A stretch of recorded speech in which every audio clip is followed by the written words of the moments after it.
yeah, we're moving on to our Blast from the Grassroots session, and today we have a guest all the way from Canada, who was from Malaysia, and we actually went to school together, but she lives in Canada now, and recently she just won the Miss United Nations Ambassador 2014, and she's on the line now via Skype. Hi, Sonia.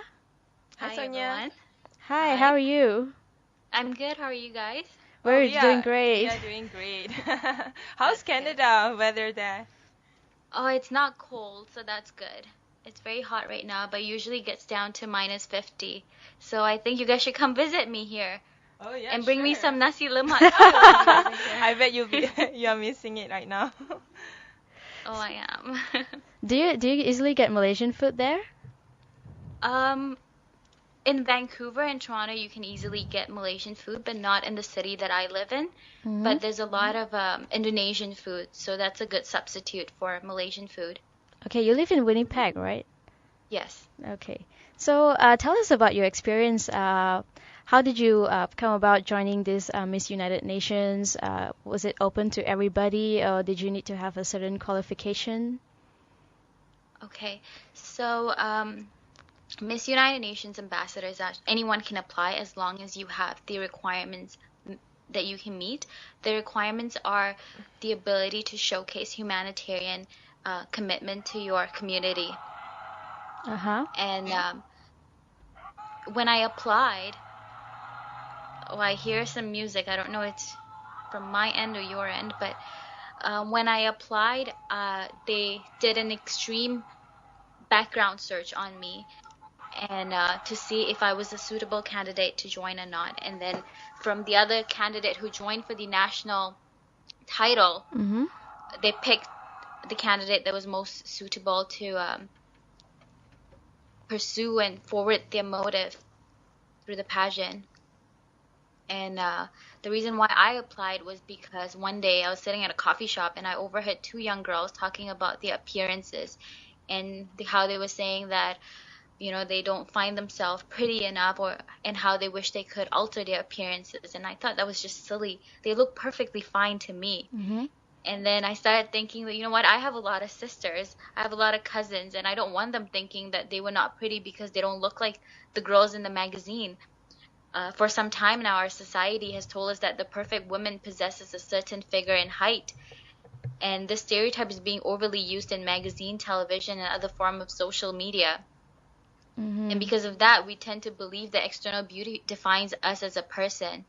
So when I heard that conversation, I thought that, okay, I have the ability to do something about this. I know that I may not be able to reach every single female or male even, but I can probably reach as many as I can, and they'll be good enough. I wanted everyone to believe and know that beauty comes in all shapes and sizes, and it's time that we appreciate the internal beauty instead of just focusing on external beauty. So have you tried, what are the ways that you have tried to reach out to these young women since you won the competition? I've been doing a lot of social media. I've been using a lot of social media to get my message across. I've been doing a lot of interviews, and I've been telling people that, you know, I am 5'4". I don't look like a traditional beauty pageant queen. If I can do it with my height, anyone can do it. Don't let anyone stop you.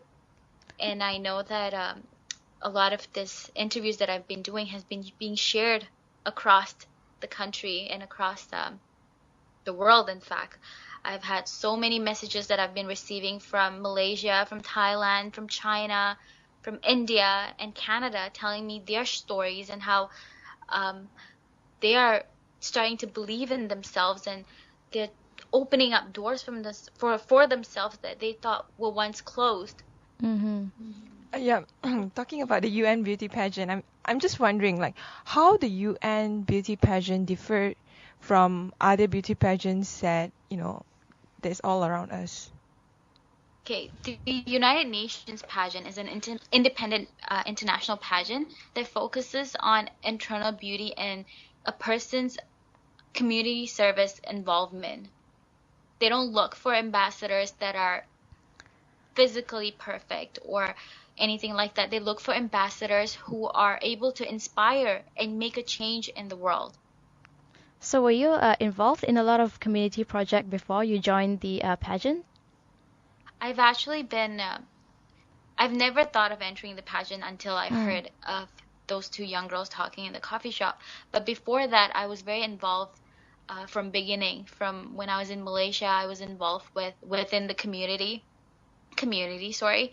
Um, my grandma always took us to the temple where we always had community service which we had to do. And then from there, my interest just started spiking up. And then when I was in Winnipeg, I did some charity events with Shinerama, which fights cystic fibrosis, and then I also did 5 Days for Homeless, which educates people about the issue of homelessness. And then I also did a lot of tutoring for young immigrants. So there's a lot of things like that I've been doing. Mm-hmm. And for you, going through the experience of being the winner of UN pageant, a beauty pageant, what were the experiences that you may share with us? What are the other, what are the special, I guess, like uniqueness about the UN beauty pageant that probably you wouldn't find like in Miss World or Miss Universe beauty pageant? To be honest with you, I don't know I've never been in the Miss Universe or Miss World pageant, so I don't know what they do over there. But I know that when I was in Jamaica for the women from all world, they all had different stories. They were able to inspire everyone with their different stories. And then listening to their stories, I realized that every one of us, we live in different part of the world, but we all share insecurities, and sometimes our insecurities are very similar. All it takes is one person to reach out and tell out their insecurities, and the other person who's listening will be able to be motivated and inspired by their story and feel that they're not the only one. There's a lot of people suffering. There's a lot of people share the same insecurity. We just need one person to come out. And that's what I learned. And I thought that that if I can share this message to people, that's enough. That's enough for other people to bring out their insecurities and share and let other people know that they're not alone. Do people come up to you and say, yeah, it's easy for you to say you're so beautiful? I always tell people that I wouldn't say something unless I've experienced it myself. Mm-hmm. When I entered this pageant, it wasn't all a smooth sailing for me. Like I said, I'm only 5'4", and I was the shortest contestant at the pageant. When I entered the pageant, there was a lot of criticism about my height, and I remember reading an online comment from a person saying that you should send a different contestant. This contestant cannot win. She's too short. She's just going to embarrass the country. And I said, this is nonsense, Like, if I stood there at that time and listened to what she had to say, I would not be here today talking to you guys. I would not be here today talking to the audience and telling them to chase their dreams and not let what other people have to say stop them from chasing their dreams. So what have you been doing ever since winning the beauty pageant? Have you been actively have you been doing like charity programs or any other activities that prescribed by the United Nations? Okay.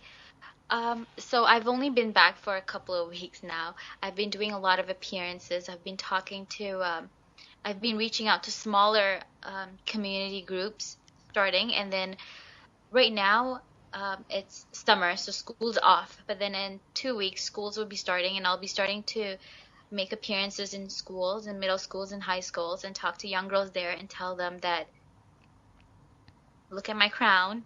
You don't want to let anyone tell you can't do anything. Whatever your dreams are, chase them.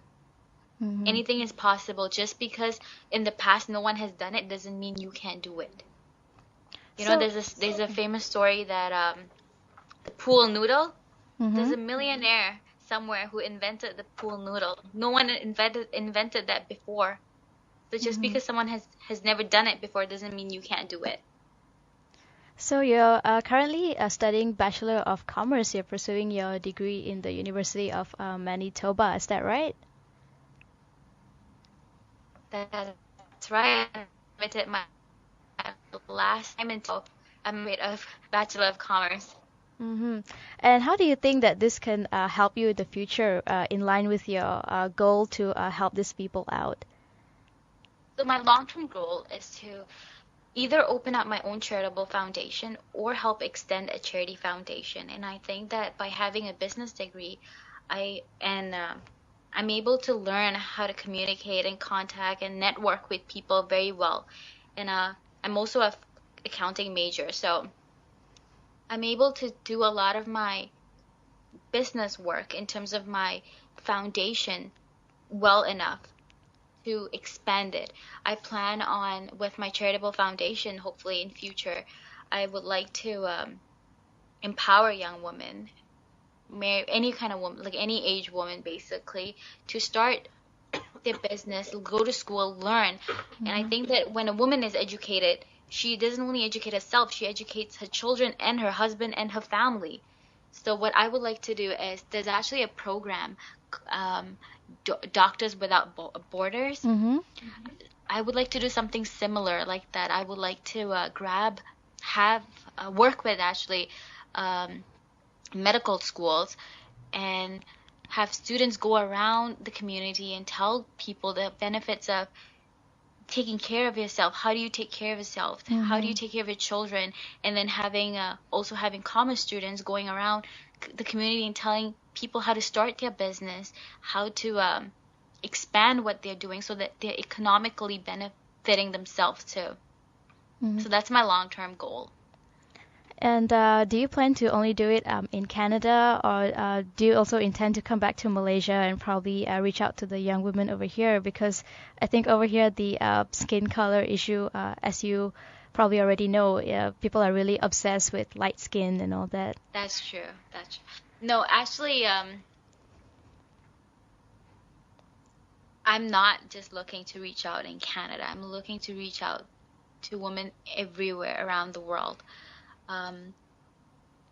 Obviously, I'll start off in Canada because this is where I'm living. But once my foundation has expanded, I'll be traveling around the world. I will have groups of people in Malaysia, in India, in Africa, in China, in the Middle East, everywhere. But Malaysia is very dear to my heart. So even whenever I come back to visit, I may not have my charitable foundation established by then, but whenever I do come visit, I will be doing talks. I will be going to schools there too, and I will be talking to people and telling them, motivating them that you don't have to wait for someone. Just do it. And it also says that you are working against bullying in your page here. So how do you go about doing that? See, when we focus on external beauty, the bullying comes naturally. And I think that by enforcing people to view beauty internally, you automatically start diminishing that bullying factors. A lot of times, especially in high school, I know that people don't really look at bullying as bullying because the term bullying is being replaced by the word drama. So when you ask a high school student, oh, is there any bullying going on in school? They'll be like, no, there's no such thing as bullying, because the word bullying is being traded with the word drama. But then when you ask them, oh, so is there any dramas in your school? They'll be like, oh yeah, there's a lot of dramas. So, it's time to address that kind of issue. The terms are being changing. So I think that that's something when I go to schools, when I do my school appearances, that's what I'll be addressing too. Were you ever a victim of bully? When I first moved to Canada, I had a Malaysian accent. Okay. And a lot of people didn't understand what I was trying to say. I don't know if they didn't understand or if they pretended not to understand. But as you know, Malaysians love saying the word la. So I said the word la, ma a lot. And it was, and we pronounce things differently. And I felt very insecure and I was made fun of. I wasn't made fun of to the point that the people who were making fun of wanted me to feel that they were making fun of or they were bullying me. It was very indirectly done, but I felt it a lot. I felt very insecure. The first 2 years, I would barely talk because I felt that, my accent is just, people don't understand me. And I would stand in front of the mirror and I would practice and practice and practice my accent. And then to the point that I thought, if this is what I am a Malaysian born. I have an accent. I lived in Malaysia for 13 years. I'm proud of it. When people come to Malaysia, they take home the la. So why am I trying to diminish my la? So I think that my accent was my first encounter with being bullying. And how did you manage to break out of that? How did you get past all that and start having a high self-esteem? I think by being involved in a lot of programs. When you're involved in a lot of things, and when you're involved in when you have to speak to people, the confidence level just comes up by itself. I think, I started working when I was 16 in Canada, and when I first started working, I was very shy. I didn't have any experience talking to people. But once I started working, I met a lot of new people. I started talking to a lot of people that just opened me up. I had a lot of experience speaking, trying to perfect my English too. So I think that you need to interact with people to get your confidence level to get up. If you are reserved, you keep to yourself, you stay in your room, that's not how you're going to that's not how you're going to overcome your insecurities and your confidence level. And also in your page, you stress a lot about educating and empowering women. Why do you think this is so important? Like I said earlier, I really believe that if you educate a woman, she does not only educate herself, she educates her children, her husband, and her surroundings. When you look at a mother, for instance, she will tell you, when she knows something is not right for a child, she will tell you that, don't eat this, you're sick, it's not good for you. And then when the child grows up and becomes an adult, that adult will remember what the mother said to her or him, that, okay, this is not right, I shouldn't be doing this. So I believe that when a woman is educated, she not only educates herself, she educates her children, her husband, and her surrounding. So how do you feel about some women in the Middle East who are being oppressed? They are not being given access to education, and it is also like a consensus there that, women don't need to be educated. See, that's something that I wish I could change, but then also at the same time, education does not mean that you need to know what 1 + 1 is. Education means you need to know what's going on in your world. You need to know, this famous, Steve Jobs, he was a university dropout, but he was a successful person not because he had the highest degree or anything. Education does not mean that you need to know what the Newton's law is or all these kind of things are. You need to know what your surrounding is. You need to know what's going on in the world. You need to be able to handle yourself in various situations that you're in. And how do you feel about the differences between women probably in the Western world compared to us Asians? I don't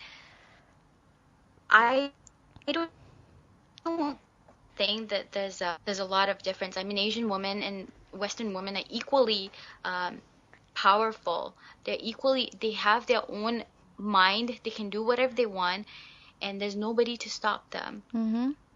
Sometimes, depending on the circumstances can occur anywhere. It doesn't have to. I can be living in Canada, and if my circumstances are not right, I may not be able to do what I desire to do. So that's what I think. All right. And why don't you tell us a little bit about your other, it says here that you were also the brand ambassador for Joshua Foundation for Beauty for Charity. Design. Yeah, Yes. so tell us more about that. So, again, I would like to stress that when people say that beauty is external, and that, when you flip through a magazine and you see magazines of a beautiful young girl, thin and tall and perfect model type. That's not reality is. I'm the brand ambassador for TK Designs. TK Designs, Miss TK, she's famously known to design for Serena Williams. You know, again, I'm 5'4", I have a very, very womanly figure. We have that mentality that a lot of things are based on external beauty, but when really a lot of designers, a lot of this perception of beauty is changing. A lot of designers are looking at real women, and you know, like at the end of the day, a real, like, what my sizes sells the most. And how do we know that? When we go to the mall, we can never find our sizes, you know? So like it's important, and the designers know that that's what the target market is. So I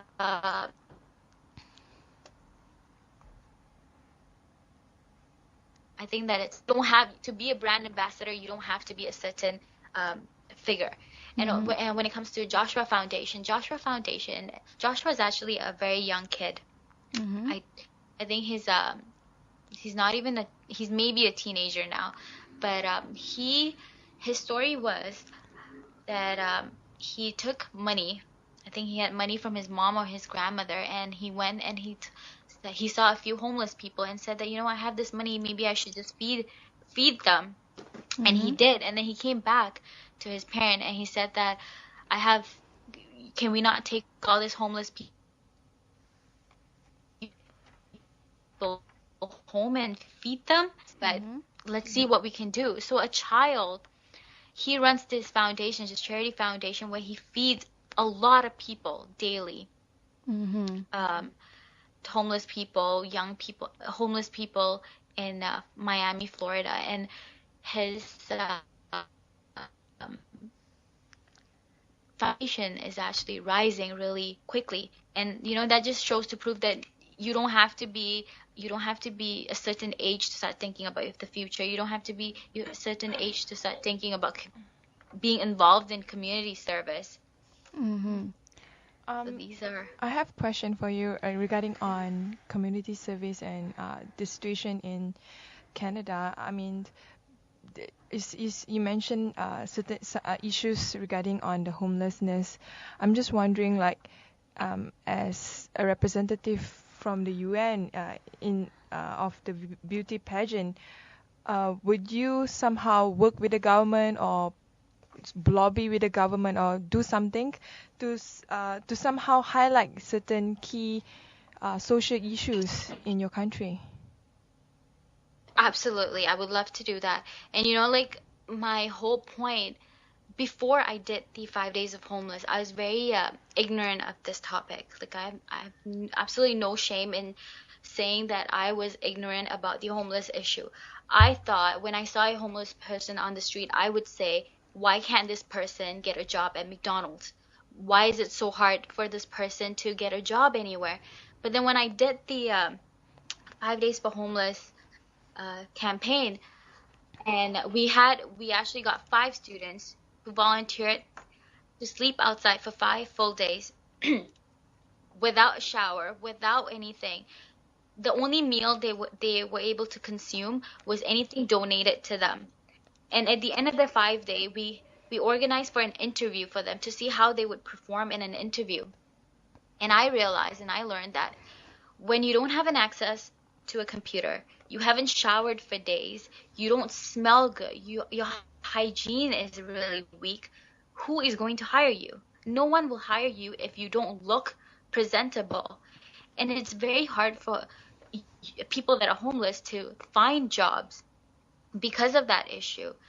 So, you know, like when I said that, oh, why can't these people get a job at McDonald's? If I was after the 5 days experience, I said to myself, if I was a manager at McDonald's, would I hire someone who hasn't taken a shower for 5 days to be dealing with food? Probably not. Well, I know I won't, but a lot of people won't either. So it's very hard for them. And the issue of homeless can happen to anybody. If you're blessed today, it doesn't guarantee that you'll be blessed tomorrow too. Mm-hmm. So I think that's something that we have to educate people about. So that's all the time that we have for this morning. Thank you very much, Sonia, for joining Thank us you. today. It was Yeah, very thank nice you to. very much. Yeah. It was Thank very nice you. to talk to you again after so long. Yes, thank you. Right. Thank you for inviting me, and selamat pagi to everyone else. All the best in your future endeavors as well. Thank you.